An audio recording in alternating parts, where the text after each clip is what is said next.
그가 천사보다 훨씬 뛰어남은 그들보다 더욱 아름다운 이름을 기업으로 얻으심이니 하나님께서 어느 때에 천사 중 누구에게 너는 내 아들이라 오늘 내가 너를 낳았다 하셨으며 또 다시 나는 그에게 아버지가 되고 그는 내게 아들이 되리라 하셨느냐.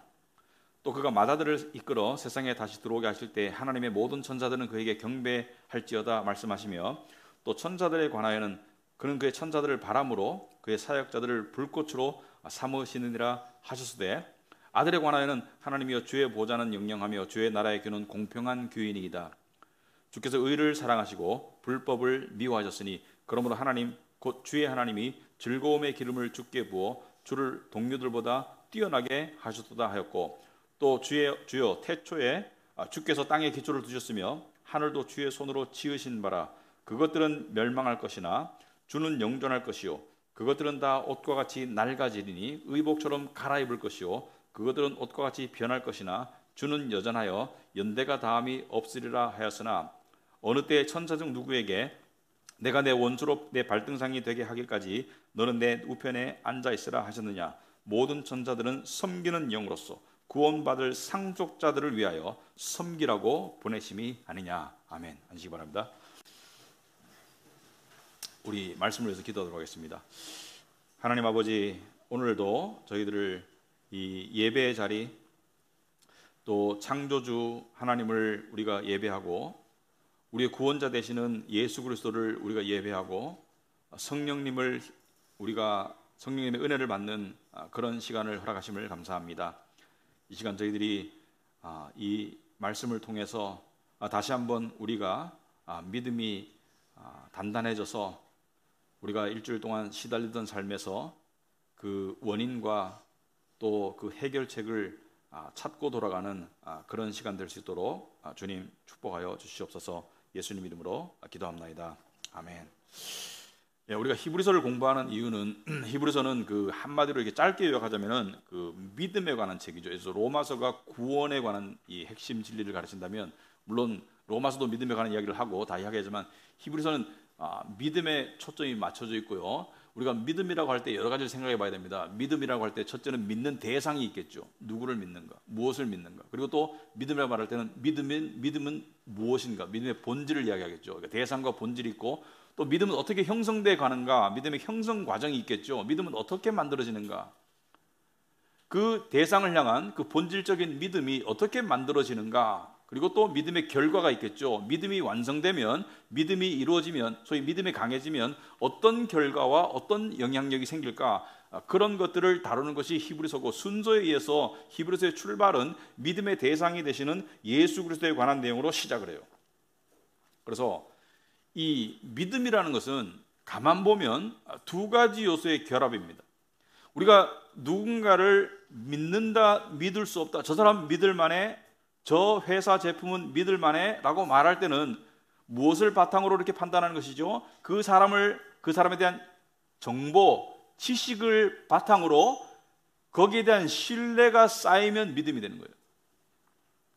그러니까 지식이 쌓이고 거기에 대한 신뢰가 형성되면 그게 믿음이죠. 그래서 저 사람은 믿을 만해, 그 사람에 대해서 충분히 알고 보니까 신뢰할 수 있는 사람이니까 믿을 만해, 저 제품은 믿을 만해, 그 제품을 써보니까 정보를, 그 제품에 대해서 알아보니까 괜찮아서 신뢰가 쌓이는 것이죠. 그래서 믿음의 출발은 지식입니다.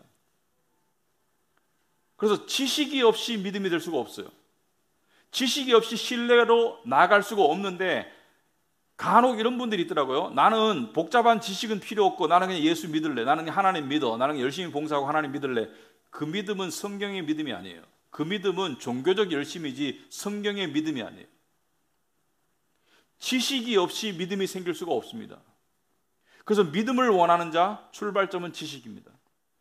근데 믿음이 왜 필요한가는 우리가 이따가 살펴볼 텐데, 믿음이 정말로 중요하거든요. 근데 믿음을 원하는 자, 강한 믿음을 원하는 자, 지식이 필요해요. 그래서 지식을 가지고 믿음이 생기는 거예요. 근데 지식만 가지고 믿음이 되지는 않습니다. 예를 들어서 여러분이 요리를 할 때, 이 음식을 만들 때, 어떤 맛있는 음식을 만들려고 할 때 재료가 있어야 돼요. 재료 없이 요리가 안 되잖아요. 근데 재료를 모았어요. 지식을 모았어요. 예를 들어서 근데 이 재료를 가지고 음식이라고 말할 수는 없어요. 지식만 가지고 믿음이라고 말할 수는 없습니다. 믿음은 진리의 지식을 얻는 순간, 얻고 난 다음에 반드시 테스트 과정, 믿음의 필수 형성 과정, 재료가 음식으로 전환되는 과정을 반드시 거치는데, 재료가 음식이 될 때는 어떤 과정을 거치죠? 재료들을 썰어요. 그리고 재료들을 빻아요. 재료들을 잘라요. 그러니까 재료를 손질을 한다고 그러죠. 재료들의 껍질을 벗겨야 하죠. 재료를 손질해서 그 다음에 어떻게 하죠? 섞어서 대부분의 경우 열을 가하죠.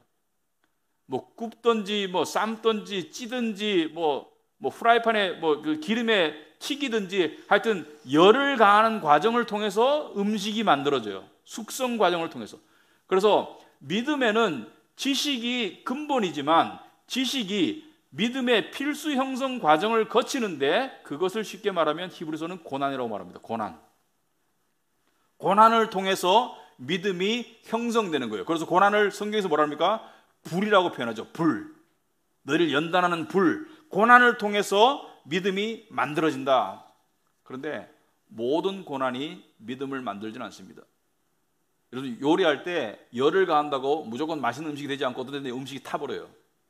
어떤 때는 음식이 설익어요. 왜냐하면 충분한 열이 가해지지 않고, 바로 충분한 열이 가해지지 않았는데 요리를 멈춰. 그러면은 설익은 음식이 되고, 너무 가열해가지고 음식이 탈 수도 있고, 모든 고난이 믿음을 만들지 않습니다. 고난은 믿음으로 갈 사람과 믿음으로 가지 않을 사람을 나누는 그런 과정이기도 합니다. 그래서 우리가 성경의 진리를 깨닫잖아요.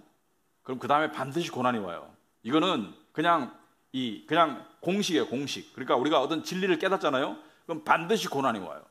예를 들어서 어떤 사람이 이 진리를 듣고 보니까 이제 예수 믿고 교회를 다녀야 되겠네, 교회 다니는 일이 중요하네. 그럴 때 반드시 고난이 오게 됐습니다. 주변 사람이 만류하든지 상황이 발생하든지 본인이 몸이 게으르든지 교회를 안 가고자 하는 그런 유혹과 시험이 반드시 오게 되어 있어요.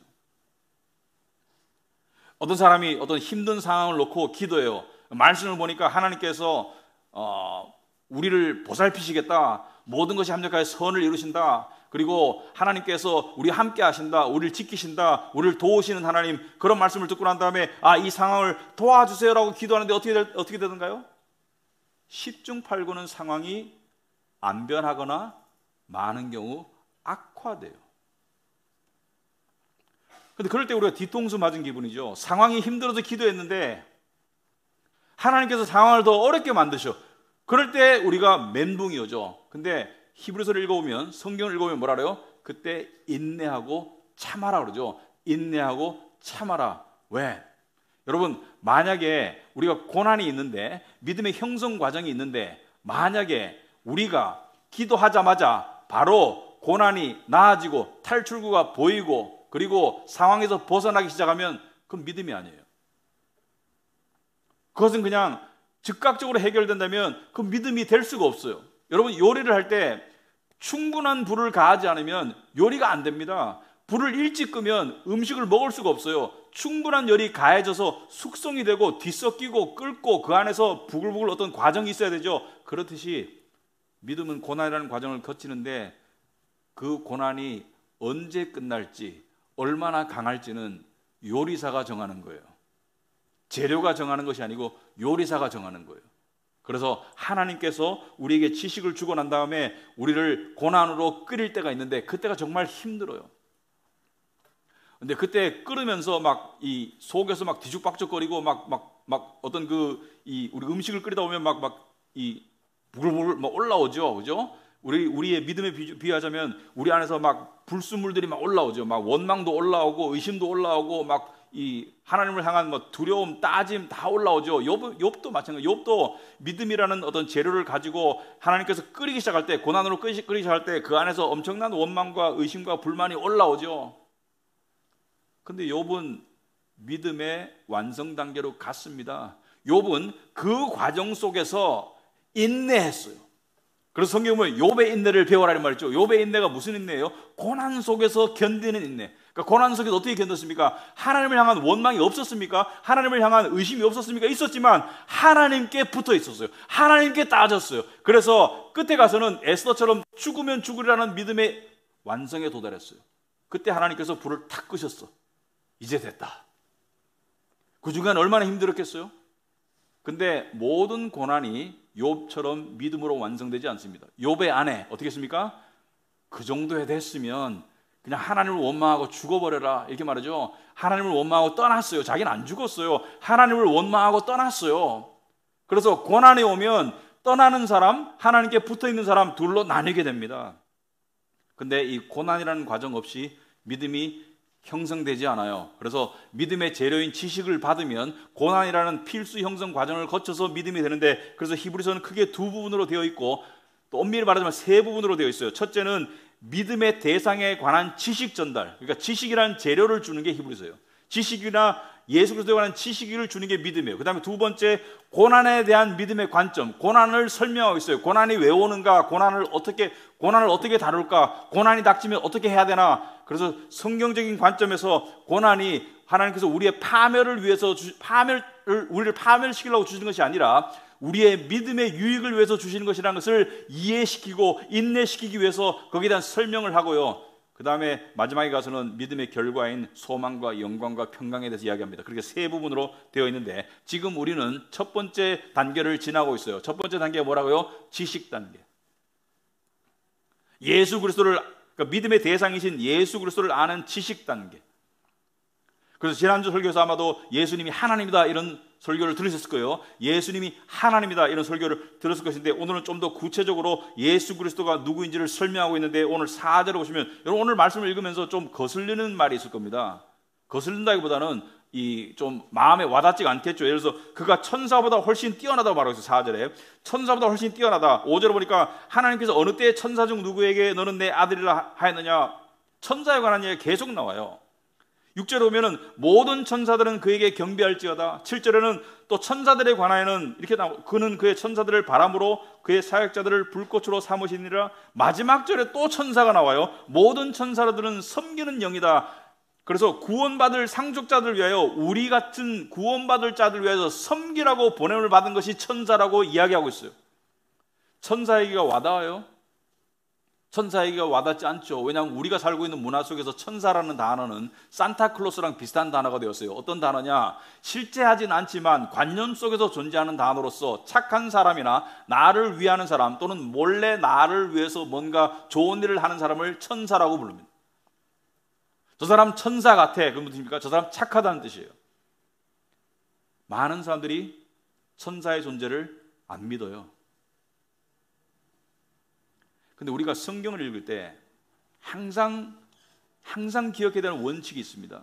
성경을 읽을 때 그 시대의 사람, 그러니까 그 문맥, 그 상황 속에서 이 말씀이 무슨 뜻이었는가를 이해해야지 우리에게 적용이 돼요. 그런데 히브리서는 누구에게 쓰여졌습니까? 유대인 성도들에게 주로 쓰여졌어요. 주로 유대인 성도들을 상대로 쓰여졌는데, 유대인들에게, 당시의 유대인들에게 또는 구약시대의 유대인들에게 천사는 어떤 존재였냐? 천사는 분명히 실제하는 존재고, 그리고 천사는 심지어 숭배의 대상이었습니다. 구약에 천사들이 나타났죠. 아브라함에게도 나타나고 천사들이 나타났죠. 여러분, 동정녀 마리아에게 누가 나타났습니까?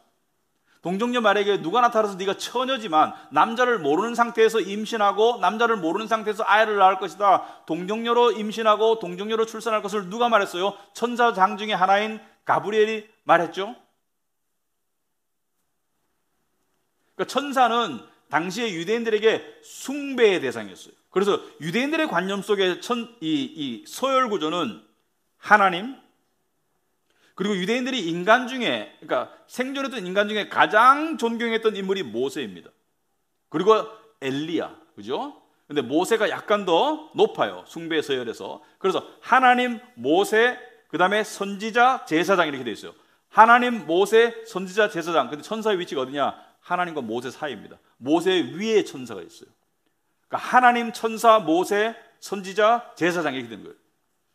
그래서 이 성경은 비교를 통해서, 그러니까 예시를 통해서 예수 그리스도의 신분, 예수 그리스도가 누군가 얼마나 높은지, 어떤 존재인지를 알려주는데, 이 유대인들에게 설명하기 위해서 천사라는 이야기를 쓰고 있는데, 여러분 오늘날 천사를 잘 안 믿어요.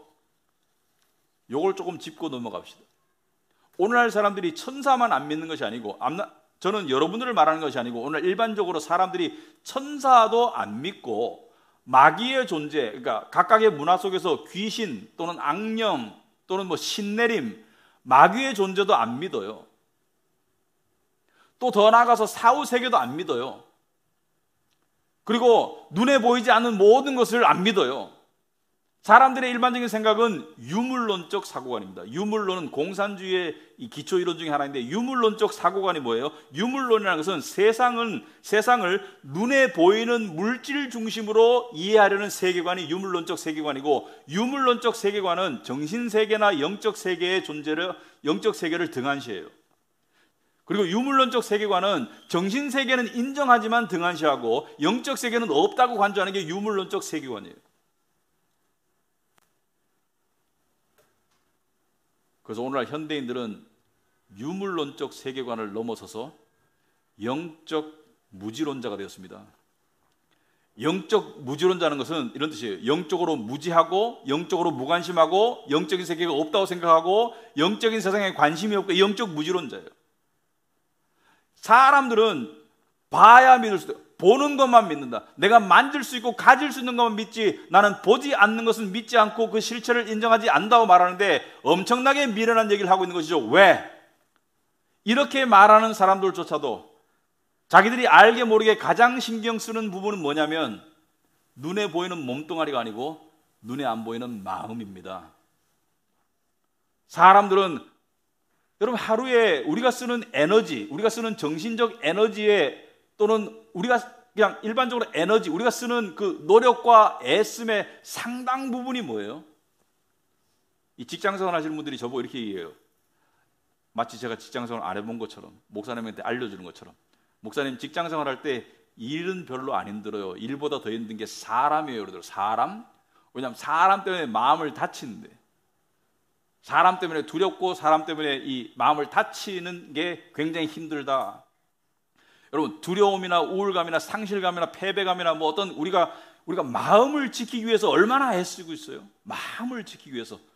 근데 마음이 눈에 보입니까? 안 보이죠. 해부학적으로 마음이 안 보이잖아요. 아무리 몸을 갈라도 마음은 안 보이는데, 그렇다 가지고 어느 누구든지 마음은 존재하지 않아 이렇게 말하는 사람 없습니다. 마음은 생각과 감정과 의지의 합산물이 마음인데, 마음은 존재하지 않아라고 말하는 바보는 없어요. 그러나 마음은 보이지 않아요. 근데 마음의 실체는 분명하다는 것은 모든 인간이 인정할 거예요. 왜? 마음으로 매일 씨름하기 때문에, 마음을 매일 다루고 있기 때문에. 그러므로 우리가 한 가지 알아야 될 것은, 인간의 행동을, 인간의 육체적인 행동을 지배하는 것이 마음이에요. 내가 사랑하는 자를 향한 나의 행동은 마음이 결정하는 거예요. 내가 싫어하는 사람이 있으면 그 근처에 가기 싫어. 마음이 싫기 때문에 몸이 근처로 안 가는 것이죠. 저 사람을 내가 좋아하는 마음이 있기 때문에 내가 어떤 행동을 하는 거예요. 저 사람을 싫어하는 마음이기 때문에 어떤 행동을 하는 거예요. 마음이 우리를 움직이고 있는 거예요. 마음이. 마찬가지로 이 눈에 보이는 세상을 누가 움직여요? 눈에 보이지 않는 존재들이. 하나님이 움직이시고요, 천사와 마귀는 존재합니다. 각각의 문화 속에서 특히 마귀는 무당, 여러분, 무당 중에 진짜가 있고 가짜가 있습니다. 진짜는 신 내린 게 진짜예요. 신 내린 무당은 우리가 그 무당이 용하다 그러죠. 그죠? 왜 그렇습니까? 과거와 현재를 기가 막히게 맞춰. 찾아갔더니만은 과거에 이런 일이 있었죠. 현재 이 문제 때문에 왔죠. 기가 막히게 맞춰. 왜? 자기와 접선한 신이, 마귀가, 자기가 접선한 그 귀신이 이 사람의 과거와 현재 행적을 알려주기 때문에 그대로 이야기할 수 있는데, 미래는 못 맞춰요. 그래서 용한 무당은 맞춥니다. 그걸 주술사라고 그러죠. 아프리카 주술사는 영적인 힘이 대단해서 사람을 죽일 수도 있어요. 악령을 가지고 사람을 죽이기도 해요, 주술사가. 그래서 문화 속에서 이러한 존재들이 많이 있었는데 오늘날은 어떻게 하는 줄 아세요? 오늘날은 귀신 들린 사람이 있습니까? 없습니까? 예수님 시대에 귀신 들린 사람이 있었어요. 귀신 들린 사람이 그때 있었다면 지금도 있어요. 그런데 왜 귀신 들린 사람이 없냐고 하면 귀신 들린 사람을 오늘날에는 눈에 보이는 의술로 다루기 때문에 그냥 다중인격자라고 그러더라고요. 좀 약경증이면 조울증, 중증이면 다중인격. 왜? 속에서 자기 아닌 다른 존재가 살고 있다고 말하고 그의 음성이 나오고 그의 행동이 나올 때 의학적으로 다중인격이라고 그러지 귀신 들렸다고 안 그래요. 저 사람은 한 사람인데 여러 인격을 가지고 있다. 그래서 다중인격이라고 말해요. 영어로 스키조프레니아. 그 귀신 들린 거예요. 우리도 알게 모르게 세상에 물들어서 천사가 없는 듯이 마귀는 그냥 성경의 이야기만 존재하는 듯이 그렇게 착각할 때가 있는데 지금 이 자리에도 천사들과 마귀들이 있어요. 있을 거예요. 지금 우리를 지켜보고 있어요. 지금 이 이야기를 들으면서 천사들은 박수치고 있을 거예요. 마귀들은 기분이 나쁠 것 같아. 왜? 그냥 숨어서 활동하고 싶은데 공개적으로 이야기하는 게 싫을 것 같아. 분명히 존재하고 있어요. 그래서 이 예수의 정체성을 이야기하면서 뭐라 그래요? 천사보다 뛰어나다. 너희들이 숭배하는 천사보다 위에 있다. 천사보다 위에 있을 뿐 아니라 오늘 8절에 보시면 뭐라고 말씀입니까? 아들에 관하여는 처음에 5절에 이렇게 말했어요. 하나님이 어느 때에 천사 중 누구에게 너는 내 아들이라 오늘 내가 너를 낳았다 하셨느냐 이렇게 말하고 있죠. 예수를 하나님의 아들이라고 이야기하고 있습니다. 아들, 단수 아들, 하나의 아들. 우린 이 내용을 이미 알아요. 삼위일체의 아들, 성부 하나님, 성자 하나님, 성령 하나님. 그래서 세 분의 인격이지만 한 분 하나님. 이거 우리가 이해할 수 없습니다. 그냥 받아들일 뿐이지. 삼위일체라는 단어는 터툴리언이라는 신학자가 이 2세기인가에 만든 단어예요. 그러니까 그 당시에 성경에는 없지만은 삼위, three persons, 세 분의 인격체가 한 분 하나님이다. 그래서 하나님은 한 분이지만 성부 하나님, 성자 예수님, 성령님으로 동시에 영원히 존재하신다. 이게 삼위일체라는 개념인데 여기서 너는 내 아들이다. 오늘 내가 너를 낳았다. 여기서 이단이 나왔어요. 낳았다라는 것은 우리가 인간이 일반적으로 생각할 때 낳았다라는 것은 없던 존재가 생겨나는 것을 낳았다라고 이해합니다. 그죠? 내가 1964년에 태어났어. 1963년에 나는 없었어요. 1964년에 내가 발생했어요. 이걸 낳았다라고 이해를 하거든요. 근데 그래서 이 역사 속에서 가장 이 왕성했던 이단이 아리우스 학파, 아리우스가 만든 아리안 이단이었습니다. 아리안주의자. 그러니까 아리안주의자는 한때 교회 반을 차지했어요. 그러니까 로마 교회 반을 차지했는데 4세기, 5세기, 3세기 로마 교회 이 반을 차지했는데 그들의 주장은 예수는 모든 피조물 중에 으뜸이다. 도덕성, 능력, 정의, 사랑 모든 피조물 중에 으뜸이지만 피조물이다 이렇게 했습니다. 그럼 어떻게 되는 거예요? 예수의 온전한 신성이 부인되면 예수의 의를 힘입어서 구원받는 것이 아니고 어떻게 되는 거예요? 예수가 롤모델이 되는 거예요. 예수를 따라 살아야 되는 거예요. 예수를 만큼 사랑하고 예수만큼 가난한 자를 돕고 예수만큼 정의를 구현하면 그 합산 점수로 의해서 구원받을 것이다. 율법주의적인 구원관이 되는 거예요. 이게 가톨릭의 구원관과 상통하는 구원관이에요. 오늘날 여호와의 증인이 예수를 피조물로 봅니다. 하지만 성경은 분명히 뭐라 그래요? 예수가 하나님이라고 그랬어요. 하나님이라고. 8절에 보시면 오늘 8절에 아들에 관하여는 하나님이여 주의 보좌는 영영하며 아들을 뭐라고 부르겠습니까? 하나님이요. 예수를 하나님이라고 부르고 있잖아요. 그죠? 좀 더 성경이 많이 나와요. 근데 좀 더 분명하게 한 군데 더 보자면은 여러분 관련 말씀 중에 요한일서 5장 20절 한번 보겠습니다. 요한일서 5장 20절 보시면은 이런 말씀이 있죠. 또한 우리가 참된 자 곧 그의 아들 예수 그리스도 안에 있는 것이니 그는 여기서 그는 누구죠? 예수를 지칭하는 말이죠. 그는 참 하나님이시오 영생이시라. 예수가 하나님이라는 것을 성경은 분명히 이야기하고 있고요. 예수님도 이 세상에 계실 때 아버지와 나는 하나이다. 나를 보았으면 아버지를 보았다. 그때 아버지는 누구예요? 하나님을 말하죠. 나를 봤으면 하나님을 보았다. 그런 뜻이에요. 예수가 하나님이기 때문에 예수는 피조물이 아니고 예수는 하나님이고 창조주이십니다. 그런데 오늘날 내가 너를 낳았다는 게 무슨 뜻이냐? 이것은 없던 예수를 하나님께서 낳았다는 것이 아니고, 여러분, 예수께서 마리아의 몸을 빌려서 인간의 모습으로 태어나셨어요. 그죠? 예수께서 2000년 전에 인간의 모습으로 아기로 태어나셨어요. 그때 아버지가 누구예요? 성부 하나님의 성령이죠.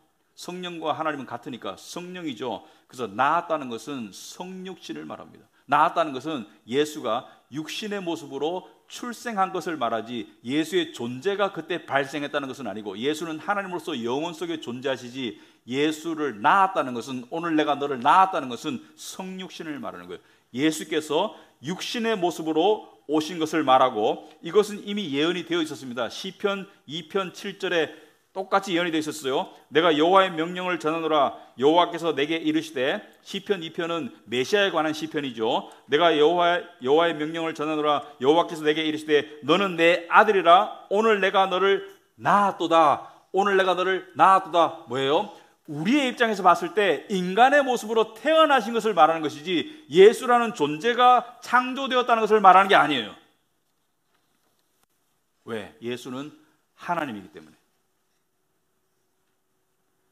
6절에 또 그가 맏아들을 이끌어 세상에 다시 들어오게 하실 때 하나님의 모든 천사들은 그에게 경배할지어다 말씀하시며, 이렇게 나와 있죠.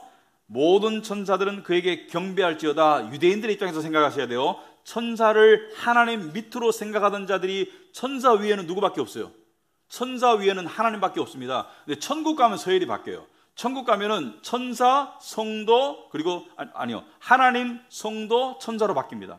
천사들은 우리가 부리는 영이 돼요. 우리의 종이 돼요. 지금은 서열이 하나님, 천사, 인간 이렇게 돼 있어요. 근데 천사보다 뛰어난 분은 하나님밖에 없어요. 그러니까 천사보다 뛰어나고 모든 천사들이 그에게 경배한다는 것은, 천사는 누구 밑이고 누구를 경배하게 돼 있어요? 하나님 밑이고 하나님을 경배하는 게 천사예요. 그러므로 천사들이 경배하는 존재는, 예수가 천사들이 경배하는 존재라는 것은 하나님인 것을 이야기하는 거예요.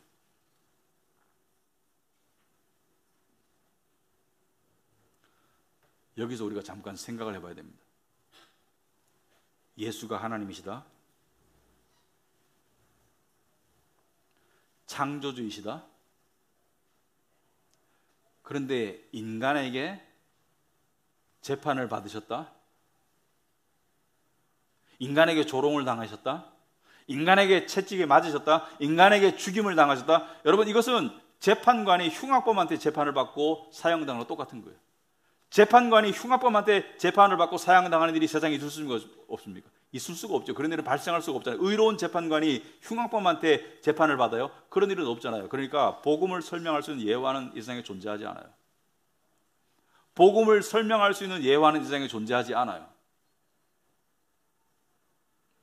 세상에는 사랑하는 사람을 위해서 죽는 사람이 있습니다. 세상에는 조국을 위해서 죽는 충신이 있고요. 세상에는 이런저런 이유로 남을 위해서 죽을 수가 있는데, 남을 살리기 위해 죽는 사람이 있는데 원수를 위해서 죽는 경우는 없어요.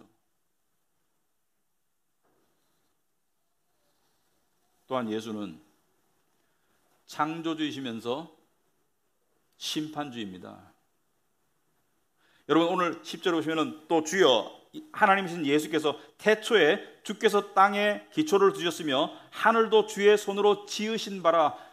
하늘 천지를 예수께서 만드셨다는 것을 이야기하고 있죠. 이것은 창세기 1장에 보시면은 태초에 하나님이 천지를 창조하셨는데, 하나님의 영은 수면 위에 있고 성령은 수면 위에 있고, 그 다음에 뭐예요? 하나님께서 빛이 있으라니까 빛이 있었고, 하나님께서 말씀하시니까 그대로 되었죠. 예수는 뭐예요? 하나님의 말씀이 예수예요. 그죠?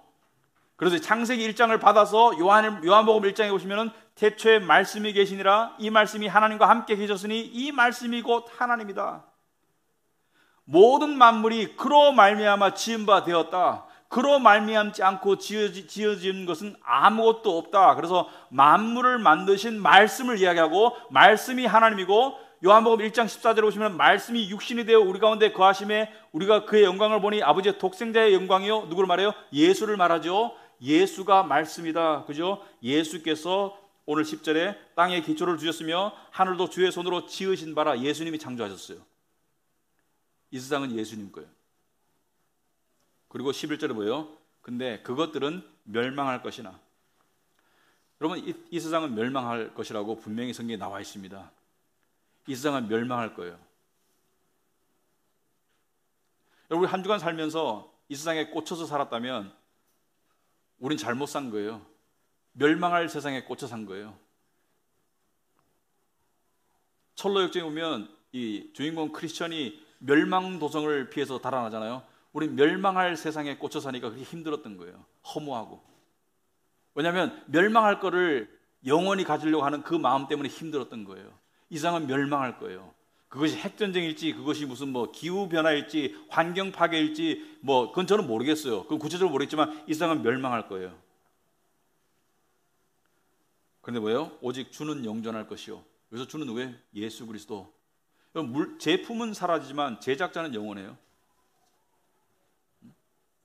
그것들은 다 옷과 같이 낡아지리니 지구는, 우주는 낡아질 것이다. 낡아지면 어떻게 의복처럼 갈아입을 것이다. 그래서 예수께서 뭐예요? 다시 오실 때 새하늘과 새 땅을 만든다 그랬죠. 새하늘과 새 땅. 지금 것은 다 낡아지고 없어진다는 거예요. 그것들은 옷과 같이 변할 것이나 주는 여전하여 연대가 다함이 없으리라 하였으나. 그것들은 옷과 같이 변한다는 것은 시간이 지날수록 낡아지고 헤어져서 나중에 쓸모없게 되어서 예수께서 다시 오셔서 이 세상은 불사르고 새하늘과 새 땅을 만드신다는 것은 예수가 창조주인 동시에 예수가 심판주라는 것을 이야기하고 있어요.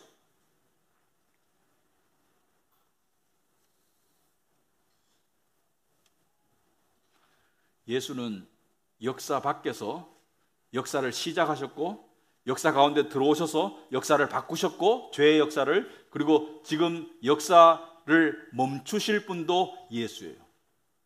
역사의 시간표를 시작하셨고 역사의 시간표를 멈추실 분이 예수예요.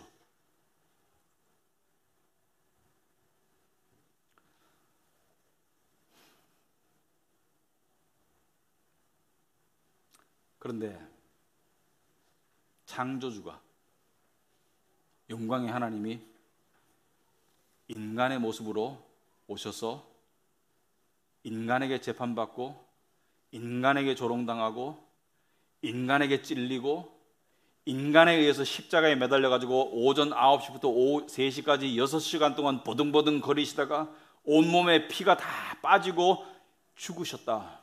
이게 우리가 믿는 복음이죠. 여러분, 이거를 믿어요? 이걸 정말 믿어요? 우리가 믿기는 믿는데요, 우리가 1%만 제대로 믿어도 삶이 달라질 겁니다. 내가 머리로 아는지 가슴으로 정말 믿는지, 나 스스로에게 내가 믿음에 서인지 내가 스스로를 자꾸 점검해 봐야 돼요. 확증해 봐야 돼요. 내가 정말 믿나? 여러분, 이걸 설명할 길이 없어요. 하나님이 의인이 아니라 죄인, 그리고 원수된 자로 했어요. 원수. 하나님의 원수된 자, 하나님의 법을 어기고 하나님의 원수된 자를 위해서 당신의 아들을 대신 내어주셨다. 이게 믿어져요? 언젠가 꿈에, 저도 아들이 하나 있습니다. 딸도 있고. 근데 언젠가 꿈에 제 아들이 누구한테 두드려 맞는 꿈을 꿨어요. 근데 꿈에, 여러분, 아들이 두드려 맞으니까 어떻게 해요? 소리를 지르게 되죠. 왜 때려? 근데 계속 때려. 꿈에. 그러니까 막 흥분해가지고 왜 때리냐고 막 소리를 지르겠죠. 그죠? 여러분, 제가 절제해서 말하는 거죠. 욕도 나왔어. 근데 계속 때려. 그래서 꿈이 어떻게 끝났을까? 그 사람이 죽었어요. 우리 아들 때리던 사람이 죽었어요. 내가 죽였어요. 그런데 복음은 그 아들을 때리는 자를 위해서, 그 죄를 위해서 그 아들을 아버지가 대신 죽인 게 복음이에요. 이게 믿어져요? 이게 가능해요? 어느 부모가 자기 아들을 괴롭히고 때리고 죽이는 그 악당들을 위해서, 그 죄를 위해서 아들을 대신 죽인다. 이게 가능해요? 우리가 이렇게 말하고 있지만 우리 정말 이거 이해해요? 한번 골방에 들어가서 한번 곰곰이 생각해 볼 일입니다. 그게 복음이에요. 예수를, 여러분, 예수께서 21세기에 왔으면 우리가 예수를 안 죽였을까?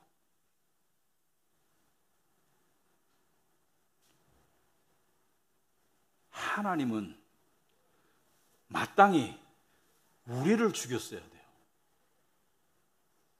하나님은 마땅히 저와 여러분을 죽였어야 돼요. 근데 대신에 아들을 죽였어요. 이게 복음이에요. 그 하나님의 심장이 이해가 됩니까? 나의 하나님, 나의 하나님, 어찌하여 나를 버리셨나라고 보둥보둥거리면서 절규하는 그 아들을 그냥 지켜보셨던 그 아버지의 심장을 우리가 이해한다고요? 그게 이해가 되면은 우리가 이렇게 살 수 있다고요? 우리가 여전히 까불고 있는 것은 이해 못하기 때문이겠죠. 이해하면 삶이 달라질 거예요. 저는 다윗 왕을 존경합니다. 좋아해요. 존경보다는 좋아해요. 왜 좋아하냐면 다윗이 완벽해서가 아니에요. 오히려 반대라서 좋아해요. 다윗은 완벽하지 않았어요. 다윗은 많은 실수와 잘못을 했어요. 끔찍한 죄도 저질렀고요. 근데 제가 왜 다윗을 좋아하는 줄 아세요? 왜 좋아하냐면 다윗의 믿음 때문이에요. 그럼 다윗의 믿음이 어떤 부분을 제가 좋아하는지 아십니까? 여러분, 다윗의 삶을 살펴보면 특이점이 있어요. 구약의 많은 사람들이 예를 들어서 아브라함, 모세 뭘 받습니까? 하나님의 직접 계시를 받았죠. 하나님이 직접 천사의 모습으로 나타나거나 또는 하나님께서 어떤 꿈에서 나타나거나 하여튼 하나님의 직접 계시를 받았어요. 다니엘도 하나님의 직접적인 환상을 보았고요. 이사야도 하나님께서 직접 나타나셨고요. 하나님이 직접 나타나셨는데 다윗에게 하나님께서 환상이나 직접 계시를 준 적이 있어요? 다윗은 평신도였습니다. 왕이었지만 다윗은 제사장 나단이나 이런 자들을 통해서 말씀을 통해서 모세의 오경을 통해서 하나님을 접하고 성령과 기도를 통해서 하나님을 접했지, 다윗은 어떤 초자연적인 특별한 하나님의 현시나 계시를 받은 적이 없어요. 평신도였어요. 왕이라고 제사장 되는 거 아니에요. 사울 왕이 왕이었지만 함부로 제사를 드린 것 때문에 하나님의 믿음을 받아가지고 그 왕위를 빼앗기게 되잖아요. 왕이라고 함부로 그 짓 하는 거 아니에요. 다윗은 평신도였는데 그 믿음이 폭발적이었어요. 여기서 말하는 폭발적이라는 것은 믿음이 폭발적으로 위로 치솟는다가 아니고, 여러분, 강력한 폭발이 발생하면 다 죽어요. 다윗은 어떠한 상황 속에서도 하나님을 찾았습니다. 골리앗 앞에 서서, 도저히 인간적으로는 무찌를 수 없는 골리앗 앞에 서서 압도당하는 상황 속에서도 너는 활과 창으로 내게 오지만 나는 전능하신 여호와의 이름으로 내게 나아간다고 믿었고요. 다윗은 각종 전쟁에서 하나님을 믿었고요. 다윗은 심지어 밧세바와 간음하고 우리아를 죽이고 난 그 죄 가운데에서도 하나님을 믿었어요. 다윗은 기적의 하나님도 믿었지만 용서의 하나님도 믿었습니다. 다윗은 능력의 하나님도 믿었지만 긍휼의 하나님을 믿었어요. 어떤 사람은 이런 믿음이 있더라고요. 내가 좀 삶이 올바르면 하나님을 떳떳하게 찾아. 근데 삶이 좀 올바르지 않다라는 내 어떤 잣대나 어떤 말씀의 잣대에 비추어 봤을 때 올바르지 않을 땐 하나님을 안 찾아. 그럼 찾을 길이 없어요. 올바르다고 생각하는 게 착각이에요. 우리가 올바를 때가 언제 있어요? 올바를 때 하나님을 찾으려면 찾을 길이 없습니다. 다윗은 압살롬에게 쫓길 때도 하나님을 찾았고요. 심지어 엄청난 죄를 저지르고 나단 선지자에게 꾸지름 받으면서도 하나님을 찾았어요. 그게 폭발적인 믿음이에요. 왜 찾았을까? 다윗은 용서와 긍휼의 하나님을 알았어요. 아들을 내 죄 대신에 죽이신다는 사실을 알았어요. 여러분, 이게 왜 중요한가? 여러분, 믿음이 왜 중요합니까? 우리가 믿고 구원받자라는 말이 있어요. 믿음이 왜 중요해요? 믿고 천국 가는 것 때문에? 그건 아니에요. 믿고 천국 가는 거는 우리가 믿은 데이 원에 이미 다 이루어졌어요. 믿은 데이 원에 이미 천국 가는 건 다 결정되었어요. 지금 여러분이 믿음 생활 열심히 하고 안 하고에 따라 가지고, 만약 여러분이 정말 믿는 사람이라면, 정말 하나님을 믿는 사람이라면, 지금 여러분이 열심히 믿는다고 천국 갈 확률이 높아지는 것도 아니고, 열심히 안 믿는다고 해서 천국 갈 확률이 낮아지는 것도 아니에요. 이론적으로 천국 가는 것은 믿는 순간 대의원에 결정되었고, 하나님의 관점에 봤으면 여러분 태어나기 전부터 결정되어 있어요. 창세전에 택함 받았어요. 그런데 왜 믿음이 중요해요? 왜 믿음이 중요해요? 왜 중요해요? 여러분, 우리가 성경 말씀을 보고, 믿음은 들으면서 나며 들으면 그리스도의 말씀으로 말미암다. 말씀을 보고 믿음을 얻으려고 하고, 기도를 통해서 얻으려고 하고, 예배를 통해서 얻으려고 하고. 왜 중요해요? 제가 이번에 제주도에서 두 군데 교회를 방문했는데, 두 군데 교회가 다 좋았어요. 근데 차이점이 있었습니다. 한 군데 교회는 제가 리더창에 올렸습니다. 수요예배 올렸는데 적은 숫자가 모였는데, 예배를 드리고 난 다음에 소위 말해서 우리가 기를 받는단 말이죠. 기. 그러니까 영적인 기운이 느껴졌어요. 다른 한 군데 교회는 주일날 갔는데 다 객관적으로 좋았어요. 흠잡을 게 없었습니다. 그런데 예배가 딱 52분 30초 걸렸어요. 모든 순서가. 근데 군더더기 없었어요. 좋았어요. 그런데 끝나고 난 다음에 제가 느끼기에는, 저도 마찬가지지만 사람들이 여전히 기운이 쭉 빠져 있어요. 여러분이 주일날 아침에 이 자리에 오시잖아요. 예배 시작할 때 여러분의 상태가 기운이 빠져 있는 게 정상이에요. 지치기도 하고 좀 메마르기도 하고, 그게 정상이에요. 힘들기도 하고 한 주간에 시달려서 피곤하기도 하고 정상이에요. 그런데 예배를 드리고 나서 정말 정상적인 예배는 하나님의 은혜가 말씀과 찬양과 기도를 통해서 여러분에게 기를 불어넣어줘야 돼. 영적인 기가 여러분에게 느껴져야 돼. 그래서 예배 마치고 난 다음에 기운이 나야 돼. 뭔가 모르게 설명할 수 없지만 예배를 드리고 나니까, 끝나고 나니까 뭔가 생기가 돌아. 이게 정상이에요. 왜 그 기운이 필요해요? 왜 필요하냐면, 하나님은 믿음을 가지고 천국 가라는 게 아니에요. 믿음을 가지고 천국 가는 건 이미 끝났어요. 믿음을 가지고 세상을 이기라는 거예요.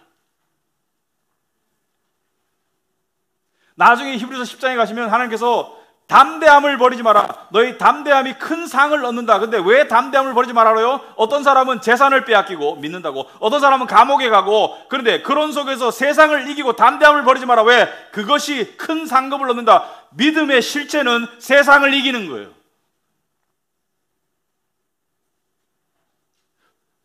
비록 어떤 고난이 나의 행동과 실수와 나의 선택과 상관없이 발생하거나, 심지어 내 잘못 때문에 발생한 고난도 있어요. 내가 자초한 고난, 내가 실수해서, 내가 잘못 선택해서, 내가 실패해서 나온 고난이거나 상관없습니다. 고난은 고난이에요. 그런데 모든 고난은 하나님께서 우리에게 믿음을 형성시키는 그러한 필수 과정이고, 그 필수 과정을 통해서 하나님께서 우리에게 주시기를 원하는 것은 영적인 기운을 받아서 세상을 이기라는 거예요.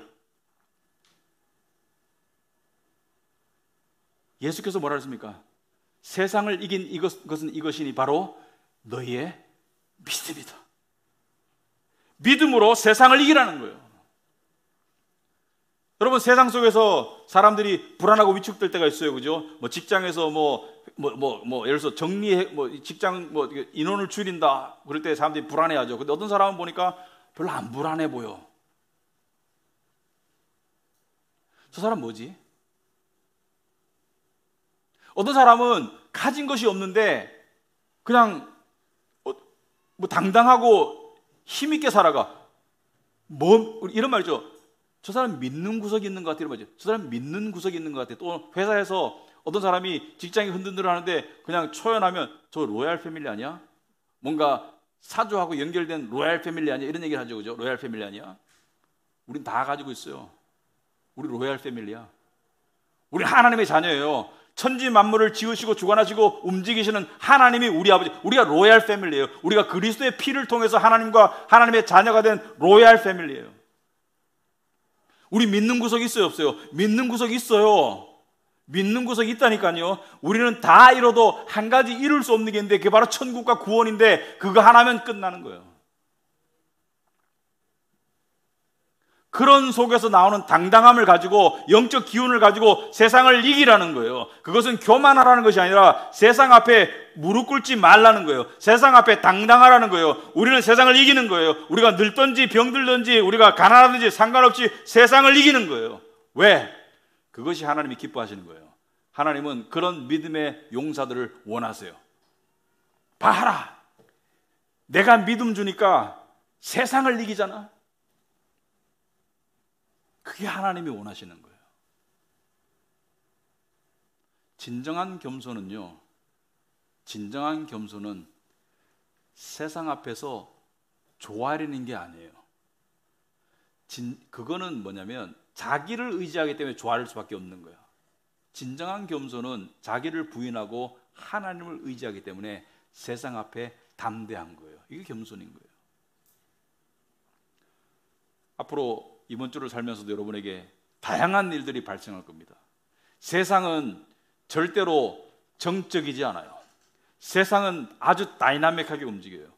세상은 예상한 일, 예상치 못한 일, 많은 일들이 다양하게 발생하는 게 세상이에요. 그런데 믿음만 가지잖아요. 능히 감당할 수 있어요.